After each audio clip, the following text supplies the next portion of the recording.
chance to go in the back room and check my stats out. That was, as Del Worship said, the career best for Alexis, and she's going to end up with low ET in her quad. So Team Bandero will have first choice of lane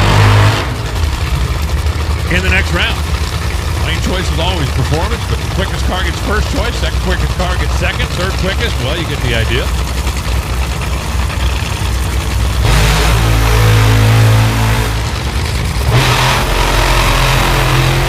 Cruz Pedregon. Lane number 1. Snap-on, the Makers and Fixers edition. Dodge Hellcat. Lane number 2. John Smith. Bodie. Driving the Paul Smith racing machine. They came out qualifying, made one run, and decided to stand pat. John Smith, Paul Smith, not like they need a lot of practice to go down the racetrack. They figured one would be good, and they're ready to go. Blake Alexander, lane number 3. That's Jim Head-On. Head Contractors and Engineers, Pronto Auto Service Center Mustang. We spent about 30 minutes of our rain downtime back there chit-chatting with Jim Head in the lounge of his trailer. He is a very interesting guy to chit-chat with.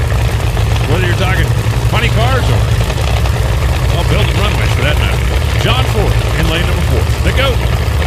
Blue Death, Platinum, Chevrolet Cornwell Tools, Pecan Freeze and Cool.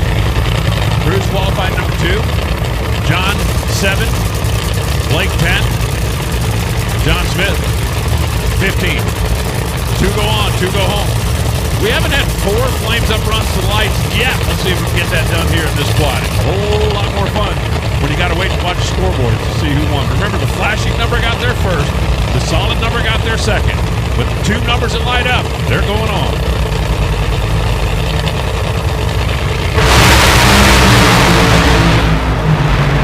Oh, over the center line.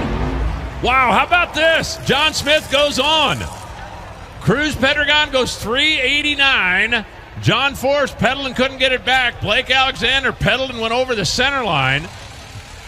Bodie goes 547, 194 miles an hour. And hey, that's enough. You don't have to be spectacular. You just have to be one of the first 2. The only one that was spectacular. Watch John Smith. Right there you see, over the center line is Blake. That's a DQ. Now watch John Smith in lane number 2. Oh, that's a doink. John Force advances. 2 drivers disqualified on a centerline violation. I could not see that from my vantage point. That's why we've got the replay.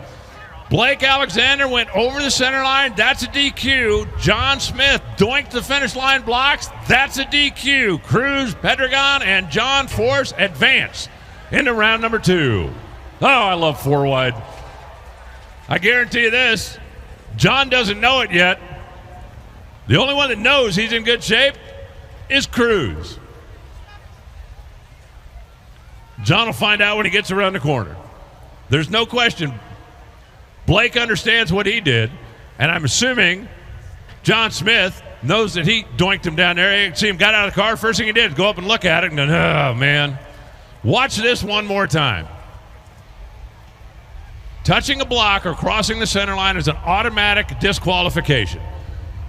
Lane 3, there you go. There's no question about it. The Head Contractors and Engineers car got over the center line, picked up the 594, and that's the finish line in lane number 2. And doink, doink, those 2 finish line blocks exit stage left. So that's a disqualification in lane 2. That's a disqualification in lane 3. Cruz Pedregon and John Force will race again later on in the day. I wonder if John knows yet. Looks like Eric's down there explaining it to him. It's like, boss, you're good, really. He's like, no, man, I was way behind. No, boss, you're good, really. Cruz Pedregon, for the record, 081 light, 3.892, 327. The only real good run in the quad.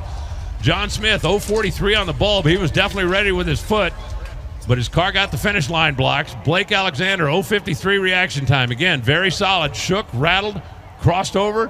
And John Force, he shut her off early, but his 584 is going to advance.